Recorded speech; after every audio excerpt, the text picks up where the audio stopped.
ceva și Cosmin, cum a fost la lucru? Nu a fost nici cea mai rea zi, dar nici cea mai bună. Așa, o zi normală. Ai avut o zi normală. Nimic special azi. Eu Chiar slăbuță zice că n-am decât 8000 de pași. Putea fi și mai rea. Da, la mine a fost liniște. E vacanța copiilor, când e vacanță, e liniște. Mergem să căutăm un loc unde se printează etichete. Am nevoie de niște etichete pentru un proiect personal. Căutăm etichete și capse pentru capsatorul ăla mai mare de capsat chestii. Da, nu știu cum se numește. Nu de hârtie, din ăla de construcție. Din ăla șmecher. Nu mai avem capse și vrem să mai facem chestii prin pod. Avem un dezastru în pod. Iar podul e locul acela din casă unde pui orice ca să nu se vadă. Bine că avem pod mare măcar. Mulțumim, Daniel!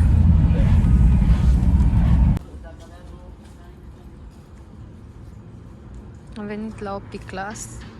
Cosmin are nevoie de ochelari și am venit pentru rețetă, că în ziua în care și-a făcut consultația nu putea să primească rețetă. N-am mai intrat cu el, îl aștept aici afară. Rețeta de ochelari. Asta e viața. Ce frumos arată copăcelul. Clădirile astea, bine, aia de pe colț, zic că e una din cele mai frumoase clădiri din Timișoara, balconul ăla cel puțin îmi place maxim. Da, Bine, arată foarte și asta la altă farmacie. Palatul baroc ăsta parcă e cam... Nu e urât, dar parcă ar merita o spălare, nu știu. În una din piețele frumoase.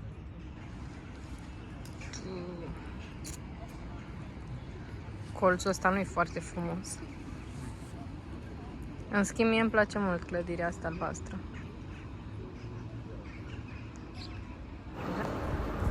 Aici am intrat puțin în librăria Cărturești și vă filmam ce frumos arată de la balcon. Care e problema? Nu știu ce fi asta, Omega Master 16. Frigider nu cred. Televizor, dar nu scrie nici. Bike! Uite, Omega Bike. Dacă nu scrie. Deci, Black Friday, Omega Master 16, trebuie să ghicești ce este. Nu se știe.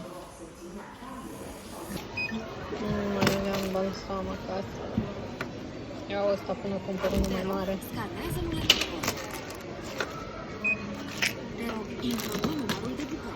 Asta am cumpărat. Te rog.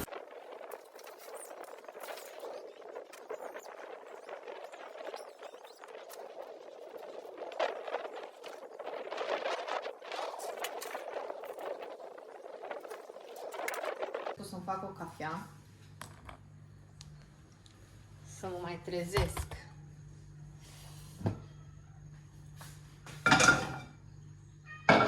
Să văd dacă am șanse să mă mai trezesc. Oreo plânge într-una pentru că ar vrea un plic. Ai vrea un plic, așa-i? Cred că ar trebui să vi-l arăt cum face când îi dau un plic. În primul rând să-i deschidem ușa.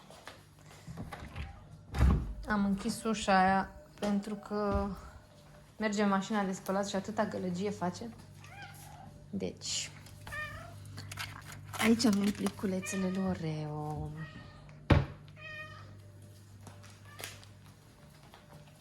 E super disperat după pliculețe. Îi plac foarte mult.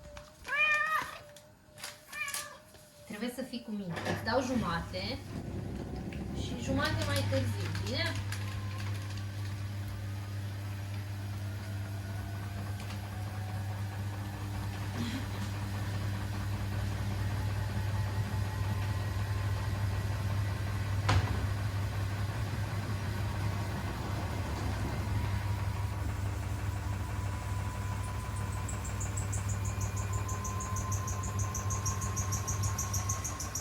Să revenim la cafeaua mea.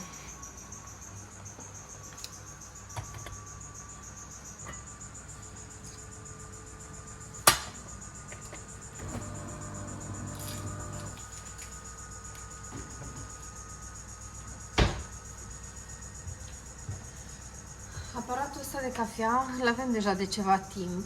Cred că în 2020 l-am luat când începuse pandemia.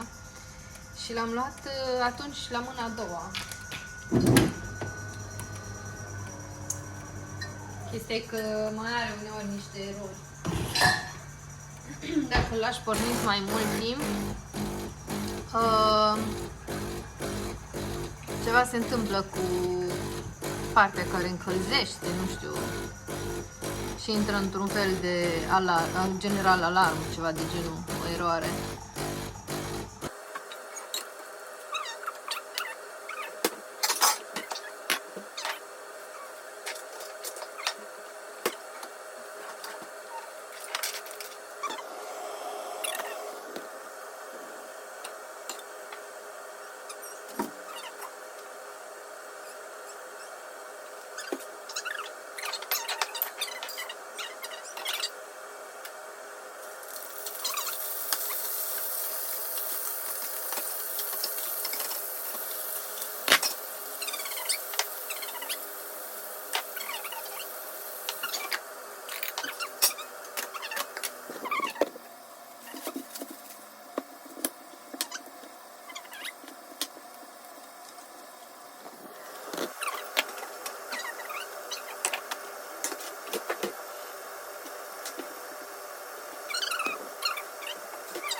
Salut! Am ajuns acasă de la muncă și atât de puternic e vântul afară că am încălcit tot părul. Deci s-a anunțat și la știri că o să fie vânt foarte puternic în vest. Și acum Oreo, bineînțeles, așteaptă să fie băgat în seamă sau să primească ceva. Mereu face asta când vine acasă. Ce vrei? Ce vrei de la mine? Ce vrei de la viața mea? E super așa posesiv, nu știu. E super cerșetor de atenție. Mereu vrea să-l bage în seamă, să-l mângâi. Primul lucru când venim acasă, nici nu apuci să te descalți bine, că trebuie să îl iei, să te întinzi pe pat, să-l lași să stea așa pe pieptul tău și să-l mângâi. Și acum cred că nu l-am mângâiat suficient. Și el mai vrea. Dar ce ai aici? Ai ceva rană aici, mică. Bă, prăpăditule, e praș.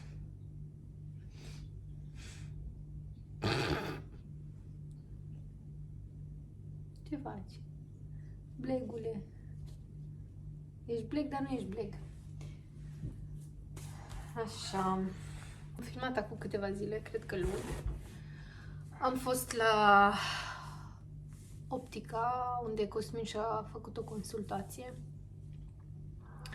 Ideea e că la muncă i s-au făcut o consultație din asta periodică, oftalmologică, și au spus că nu vede bine care are probleme la ochi. Și ideea este că el în trecut purta ochelari. Mă rog, i s-au făcut ochelari, nu știu cât i-au purtat, mai mult nu i-au purtat de fapt. Și se pare că problema e tot încă acolo, bineînțeles, dar are ceva dioptrii, dar nu progresive. Și trebuie să poarte ochelari. Bate super tare vântul. Apropo de casă, când bate vântul super tare, se aude, da? Mă gândesc că asta se aude în toate casele, nu știu. Oricum, la cât de tare bate. Așa, și revenind la ochelari. Lui este foarte groază de purtat ochelarii la lucru, mai ales, pentru că lucrează într-o fabrică și munca lui presupune să se bage pe sub mașinării și așa, când are de reparat pe la ele, și l-ar incomoda foarte tare. Și așa că medicul l-a încurajat să-și comande lentile de contact. Și eu port o lentile de contact și acum am primit coletul cu lentilele lui și le fac aici cu voi. Eu tot de la Lensa îmi cumpăr lentile. Am descoperit firma care îmi place cel mai mult. Firma de lentile de contact. Cooper Vision se numesc. Nu știu dacă folosiți. Așa. Și aici sunt lentilele. Și le-a luat și el tot aceeași marcă cu a mea. Bio Infinity. Eu port 0,25 la ambii ochi, cu minus. Nu avem miopie. Și el are la un ochi 0,50 și la celălalt are 0,25. Așa că o parte din lentile le împărțim. E o cutie cu 3 lentile. Cooper Vision Bio Infinity. Și am comandat și soluție pentru lentile Zen Optic și sper că i-au pus și da. I-am zis să-și comande și cutiuțe pentru lentile și cred că a primit doar soluție. N-are, ba, ce bine. Avem aceeași cutiuță, trebuie să-i fac un semn pe ea. Să știm că e a lui.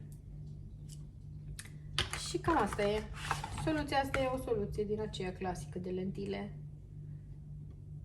în care să le pui seara. În mod normal ele sunt pentru dormit. Poți să dormi cu ele, eu dorm cu ele. Doar că niciun medic nu încurajează să dormi cu lentilele, chiar dacă ele suportă chestia asta. Sunt făcute pentru a fi purtate și noaptea. Teoretic, ochiul, cornea are nevoie de respirație. Și am simțit și eu chestia asta, că ochii obosesc și sunt iritați mult mai des de la purtarea de lentile decât de la ochelari. Și cred că în curând o să încep și eu să le dau jos noaptea. Cred că ar fi mai bine. Și cam asta e. Vreau să fac curățenie în casă azi.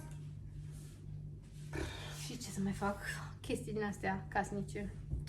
Că e vineri. De obicei vineri am ocup de casă. De curățenie, mâncare și toate cele. Good morning! Am venit în piața Aurora să vedem ce mai este pe aici. Să vă filmăm Vechituri, ceva așa. Vechituri? Dar ce noi suntem noi? Și noi suntem vechi. Am luat bomboane. Și am ieșit să ne luăm langoș. Ne-am cumpărat langoș cu brânză. A tău are brânză? Am găsit o urmă. Și eu acum am luat de ea. Am mâncat jumate din el și n-am dat de brânză. Mergem acasă cu început ploaia. Adică nu chiar acasă, da? Nu prea e piața azi. E vremea urâtă. Și nu prea ai ce să vezi prin piața. Deci, întâmplare întâmplătoare. Am venit cu o husă de la salteaua noastră să o spălăm, pentru că e super murdară. Și am venit la o spălătorie din asta, self-service. Avem în oraș. Și am uitat să cumpăr, adică am uitat să aduc detergent de acasă. Și am fugit la Lidl să cumpăr detergent, să putem să spălăm husa. O să vă filmez să vedeți ce drăguț e înăuntru. E foarte faină ideea. Ai mașină de spălat, uscător și poți să vii să speli chestii care nu au loc în mașina de spălat de acasă. să vă arăt imediat. Bagi acolo și câte fi ai luat? La 5, că nu de rest. Ok, să punem la 40, să nu fie mai Dar nu mare. știu cum. De aici acum, de aici selectez. 15, 60, 40, 40 de grade să fie. 30, 90, 60, 40 cu 42 de grade. 42 de minute. Da. Care e cea mai scurtă și să fie 40 de grade. 35. Nu știu care e diferența. Bun. Cred că 30 spală și 40 plătești, poate. De grade. Cred, nu știu. Dă-i drum. Pui butonele, 3 cafele. adaug Adaug detergent. Nu știu care ar fi ok. Spălare lichidă. Plătire cu balon. Bun.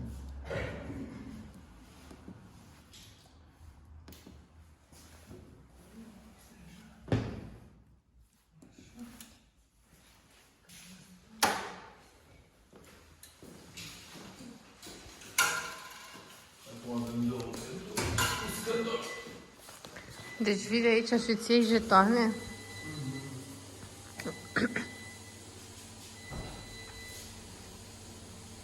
Noi am luat pentru 14 kg, deci 3 jetoane. 10 lei jeton. Și o spălăm. Și uscătoarele.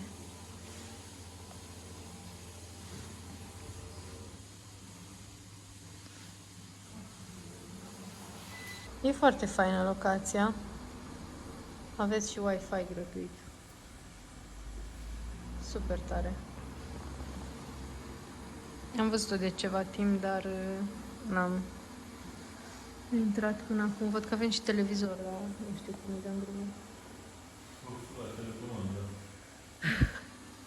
Da, găsim noi o telecomandă pe net. O aplicație cu telecomandă. Nu, pentru că ăsta meu n-are. Nu l-am văzut eu, ăsta nu mai are funcție. Trebuie să fie aplicații. Nu, ce să aibă intrare Da. așa. Așa că stând aici mai văd un alt. Aici aveți un afiș cu prețurile. Un jeton 10 lei. Și ți arată pe mașini, pe uscătoare. La uscător. Hai să mă apropii mai mult când se vede. Deci la mașina de spălat de 14 kg ai nevoie de 3 jetoane.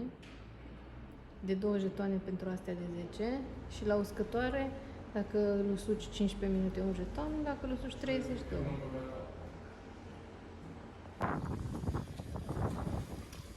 Da.